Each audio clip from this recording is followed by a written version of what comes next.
and welcome to Northbeat from Wekweètì, Northwest Territories. Today is the beginning of the community's spring carnival activities. Just wrapping up for the day. There was actually a pretty intense egg toss that was going on right before this started. We did, though, stop by earlier so we could see all of the action, and we'll bring you those scenes later in the show. First, the news.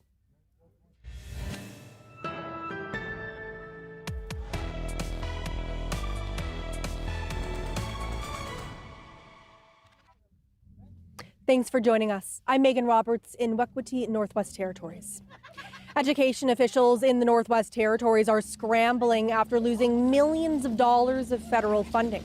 The head of the union representing school support workers warns that classrooms will look a lot different next fall. Devin Tredink has our top story tonight.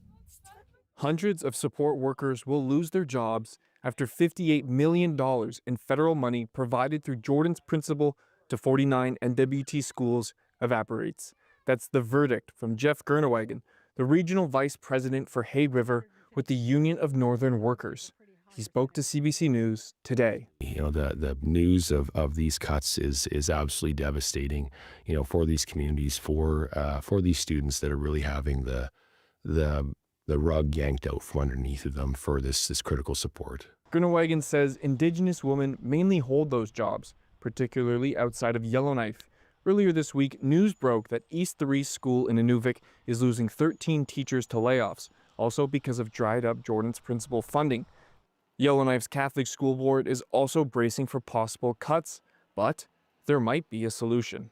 Minister of Crown Indigenous Relations Rebecca Alty pitched what's called territorial formula funding. That money, according to the federal government, is an annual transfer from the Government of Canada to territorial governments to help with a range of public services. Alty still says education comes down to being a territorial and provincial responsibility, but this might help. Whether we create a new education program, then we're starting to get into the provinces and territories. So the formula financing might be that option to look at what does it cost to deliver services in the Northwest Territories. Alty says neither Ottawa nor the Territory have discussed this as a possibility yet, but she says the Territories have benefited from this type of funding before, like with healthcare. So, education might be on the table too. Devin Tredink, CBC News, Yellowknife. A new agreement has Yukon and Ontario working together to bring nuclear energy up north. The Yukon government has concerns about the capacity of its electric grid, so it's looking at small nuclear reactors as a potential solution and working with Ontario to make it possible. Catherine Pilkington reports. The Yukon is turning to Ontario for help solving its energy crisis. Ontario has relied on nuclear to meet most of its energy needs for decades. This week, officials signed an agreement to explore nuclear energy in the north, specifically bringing in small modular reactors. These reactors are often designed to be built in factories and shipped to communities that are in need of energy, communities like the Yukon. It's not the first time the territory has looked at small modular reactors either. Back in 2023, the government commissioned a feasibility study which found no major barriers to development. And given the Yukon government has recently had to turn back to fossil fuels in order to meet its electricity needs, officials say it's more important than ever that we find an emissions-free alternative. The catch? The technology isn't ready just yet. Ontario is still building and developing Canada's first small modular reactor. They're hoping it will be operational by 2030. And the Yukon is hoping that by then, they'll be ready for it. Catherine Pilkington, CBC News, Whitehorse. Over 200 people flocked to a town hall in Yellowknife last night. Residents wanted to know how upgrading NORAD's site in Yellowknife will affect housing, health, and jobs. Sarah St. Pierre has more. The Department of National Defense will be undertaking some major work near the Yellowknife Airport, investing about $5 to $8 billion. At Thursday's town hall, residents wanted answers on how the community will benefit. And as a parent, I would love to ensure that my child get the opportunity to be part of such a project, because the project belongs to the country, the territory, and the people. I just feel my family has a trucking company, heavy construction, so we've been in the industry. I've worked for 20 years doing it, and it's very obvious that these jobs are now being taken by a bigger southern company, and then all of a sudden that money and those workers don't reside here, and it all leaves to where they call home. The federal government requires D&D to invest in local workforces, but the department says it's still early on to know what that will look like here. Residents also asked about how D&D plans to help with housing and city infrastructure, and about impacts on income inequality and climate change. These are huge issues throughout the North, and they're just not being talked about. And like we know around the world, the military is the biggest driver of climate change. D&D officials confirmed an environmental assessment is coming, as well as public meetings in Indigenous communities. We're building that relationship, and our goal is to maintain and cultivate that relationship. And at some point in time, we're going to have to go into the communities and meet with the people in the communities at their location. The next step in D&D's public engagement will be to meet with local businesses. A session will be held around the fall to help them prepare to bid on subcontracted work. Sarah Saint-Pierre, CBC News, Yellowknife. Ottawa has approved an Enbridge pipeline project in BC. It's an expansion that'll add about 140 kilometers of natural gas pipeline. It's scheduled to start construction this summer. David Thurton reports. In a room full of business leaders, Canada's energy minister shared some news about a major energy project. I'm excited to announce another pipeline project approval for the Sunrise expansion in British Columbia that was announced this morning. Approval of a $4 billion pipeline, an expansion that would deliver natural gas from British Columbia's northeast to the Canada-US border. This is not the only energy project in the works. Negotiations between the Alberta and federal government are stretching into overtime. Yes, that includes the upcoming steps in the discussion on a new West Coast pipeline. The potential project that would deliver oil sands bitumen from Alberta to British Columbia is controversial, especially if it cuts through the north of the province. There is not a world in which the BC government would support a pipeline that required the ships to transit through the Tankerban area. One option that's being discussed, a route that follows a southern path, but that creates more tanker traffic in the Port of Vancouver. I'm a bit skeptical that would be the appropriate route. We're looking for a route that would get us to a deepwater port with very little navigation. Conservatives are taking issue with a pipeline that's still very much conceptual.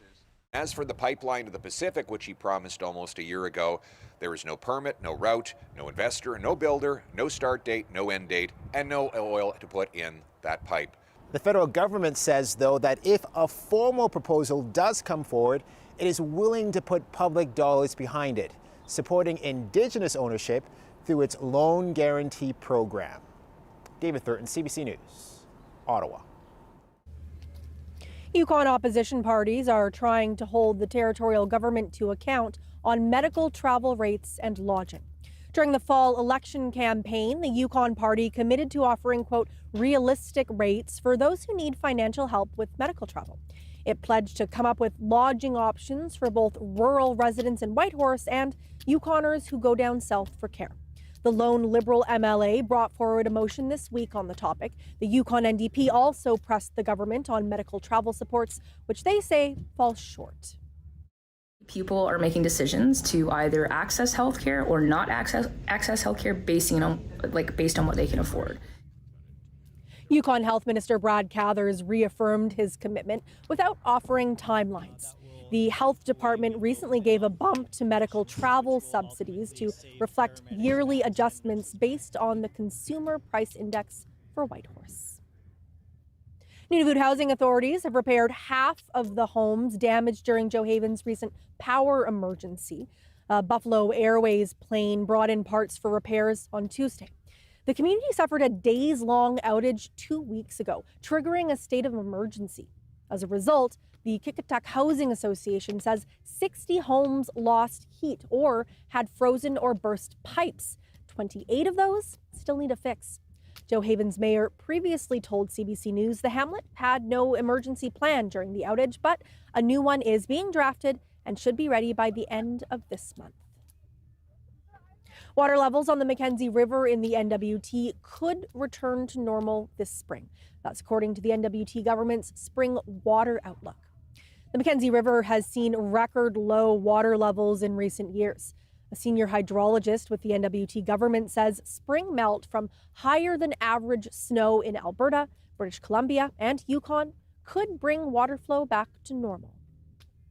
So seeing these really above average snowpack in the Slave River Basin and above average snowpack in the Liard River Basin, which is a key contributor to Mackenzie River flows, we are encouraged by that we will see some rebound in the spring flows and certainly, potentially approaching near normal spring flows this spring. The territorial government says flood risks across the NWT are near normal, but that could change depending on spring weather conditions.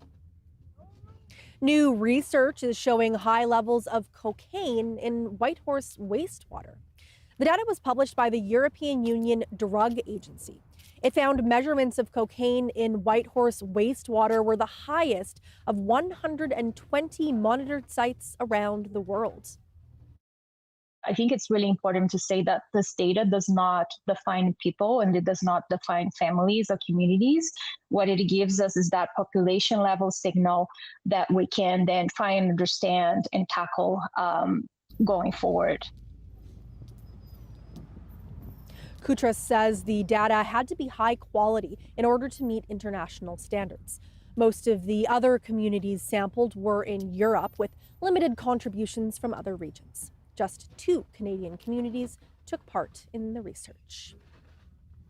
Many Yukoners say they saw significant increases last year in TD home insurance rates. Usually a 15-minute cancellation call can fix these issues, but one Whitehorse resident says he keeps receiving bills for a policy he thought he canceled last June. Craig Van Langfeld says he told TD he didn't want to renew his policy before the renewal date, but months later, the insurer said he still owed with interest. For someone who doesn't have credit problems and who pays all of their bills on time, every bill on time, to have something outstanding that I don't want, and for several thousands of dollars, so even if I did pay this thing, are they going to give me a bill next year again? And I think one of the quotes was over $7,000 for home insurance, which last year was under $3,000. Langfeld says he's made countless phone calls and sent letters to TD telling them he doesn't want this policy. And each time, he says the person on the phone has a different answer about how much he owes. He's now at a loss at what he can do. CBC reached out to TD for an interview. A spokesperson sent back a statement reading, quote, "Clients may cancel their policy at any time. Renewal documents are typically mailed approximately 45 days before the effective date."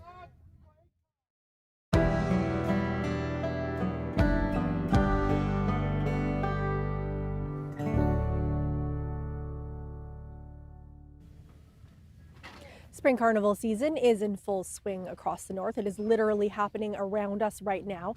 As the days grow longer and warmer, northerners get eager to head outside and spread some joy. As we said earlier, the Wekweètì Spring Carnival began today. Lots of activities for kids and adults, and we got a front row seat. We started our day speaking to the carnival's organizer, then we went to check out the events. But first, here's a message from Dene National Chief George Mackenzie in Cleachon about the start of the carnival. Carnival da tlingelle Wekweètì da hagotia ke hayanti ko CBC ko na get there zine CBC ko azon camera azon don ke in the tani don tle suna this is in the get since hagot safule in a small community never happened, so this is very good to hear. Zine I am very happy it's happening. Okay, Clarence, thanks so much for chatting with me today. Perfect. So, I mean, there's stuff going on around us right now to prepare for the Spring Carnival, which is going to be in full swing later today. Tell me about what's happening here today. We're getting ready for the event today for the carnival, and we're setting up tables and chairs and prepping for people. We're about to make a fire and just waiting. Call one, I believe. Tell me about how long you've been involved with the Spring Carnival in Wekweètì. and how maybe it's changed over the past couple of years, if at all. Well, past 3 years I've been doing it. We always switch different places. We haven't been here for a while, so we had it by the youth center, but people said they want to have it here, so good setting. We always used to have it here. Why do people like this location for it? I guess the school, and it's open by the road, because sometimes we get some traffic there. Yeah. We have to block it off sometimes. So this is a kind of safer area. Yep. Tell me about, I mean, you grew up in Wekweètì and Wekweètì. Mm-hmm. Tell me what it was like for you having these kinds of events, these spring carnivals growing up. Well, almost each community, they're all kind of similar events, right? But I think it's just to celebrate the new long season, like the sun shining every longer. Mm-hmm. What does it mean to the communities to have them, to have something like this? It brings joy, happiness, tend to get out and enjoy the new spring weather. And tell me about some of the events that are happening this weekend. We got, for today, we have like stick throw, the snow snake is called. We got some wood chopping, some tug of war, egg tosses. Tomorrow is Saturday, which we have in 9 to 5, which is ice fishing. And after that, 1 hour later, 6 o'clock, which is hanging. Nice. What are you looking forward to the most? All of it. Yeah, it's fair. Yeah. Okay. Is there anything else you want to tell us about kind of the role that spring carnivals play in the north? You mentioned, longer days, celebrations, but they're really meaningful up here. Yes, it brings joy after a big long winter. A lot of people are from inside, right? So, and the sun brings, especially springtime, because the long sun, the days are getting longer, and this is the beginning of it. It's good to celebrate. Okay. Merci, thank you so much. We'll check in again later, and I'm really excited to see everything unfold today. Merci, thank you.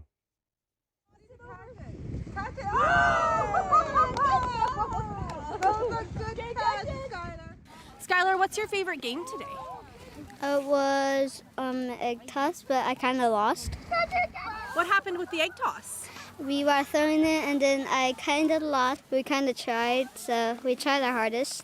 Trying your hardest is the most important, isn't it? Uh-huh.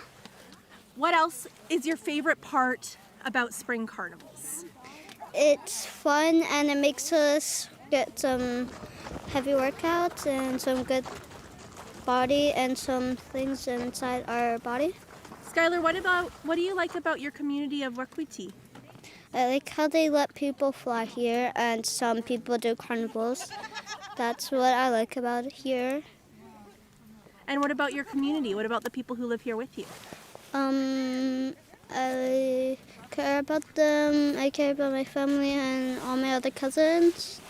I just hope they have a good day today from the carnival. Yeah, we're here from Wekweètì, enjoying this nice small event of the carnival and helping out cooking. She's enjoying herself, and everything's going pretty good. Yeah, it's a really fun, sunny day. Everyone's really excited. Tell me what your favorite part about a carnival like this is. Food, about the food and getting together with the community and just being here, laughing together. As you can see, they're laughing now, doing archery. Yeah, so.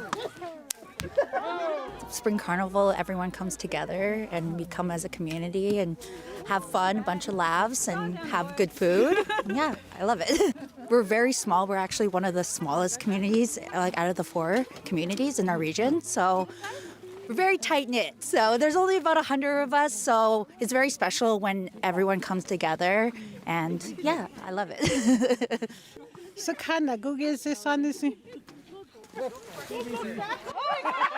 Laughing, telling stories, joking around, the food. Yeah, just the children having fun is amazing to see. And yeah, I love volunteering and helping out as much as I can. Yeah. And what do you love about Wekweètì, about your community? I love how small our community is, even though we're very isolated and we're kind of off the grid from I feel like the rest of the world, but it actually keeps us grounded. And that's what I really love living here, because it kind of keeps us in this tight little bubble. But yeah, I love it.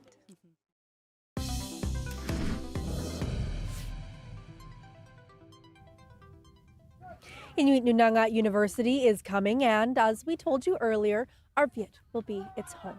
With the official announcement came much needed celebration from Arvviet. The CBC's Selma Eccles has that story. Tommy Aulajut says it gives him hope that his grandchildren will have the opportunity to further their education in their own community. First of all, I'm happy that Arviat was chosen. It's not only for Arviat, it's for all of Nunavut and Canada, and even out of Canada if people want to come from other parts of the world. I'm happy because I have so many grandchildren that can further their education if they want to. Joe Kagatak has worked with the Department of Education, working with elders in Nunavut to preserve and gather information on Inuit Kauyimayatokangit.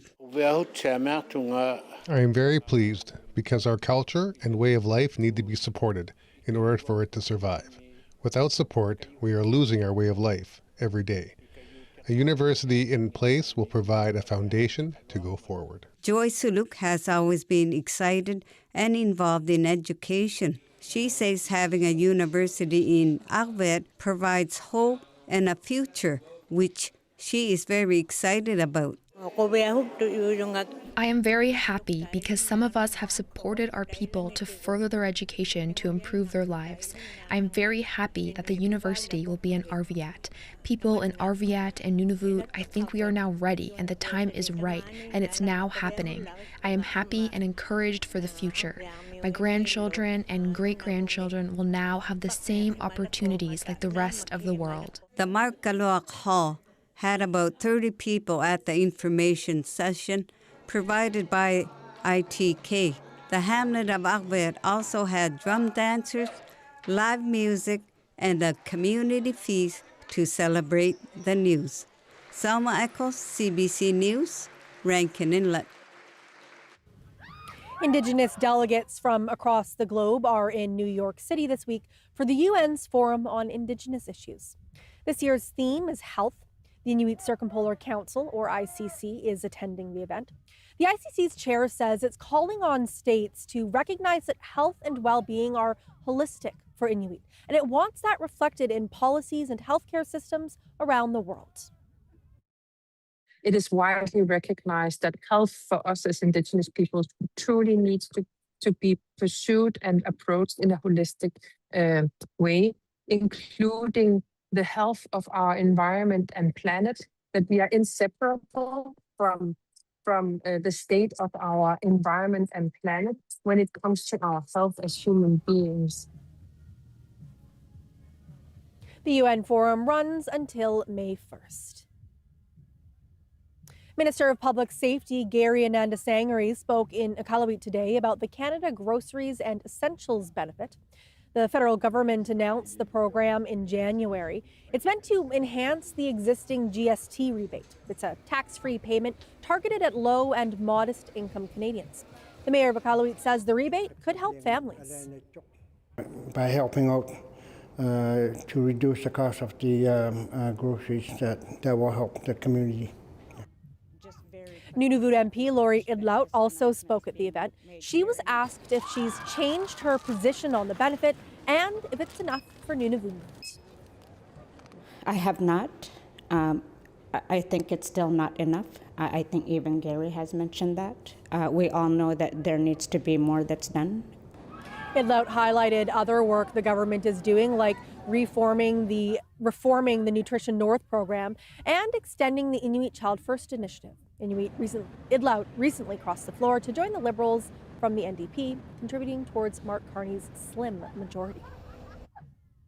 The Yellowknife Arts Festival has unveiled its 2026 poster. This year's theme is Bisit, traditional Inuit songs that tell stories of life and experience. Inuk artist Nooks Lindell created the design. It highlights Inuit strength and storytelling. It features a powerful matriarch riding a wolf surrounded by cultural elements like sealskin clothing and traditional jewelry. Lindell says the work is inspired by ancestral songs and it encourages Inuit to continue creating their own bisit. But for Nooks, the piece is also personal. Drawing from Inuit women in my life, like my mom and my grandmother and my aunt, who are very strong and have been a very important part of my life. The 2026 festival will run in Iqaluit this summer.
And that is Northbeat for tonight. For news anytime, go to cbc.ca/north. Thank you for watching. We leave you with more scenes from the Spring Carnival here in Wekweètì. I'm Megan Roberts in Wekweètì, Northwest Territories. Have a great weekend.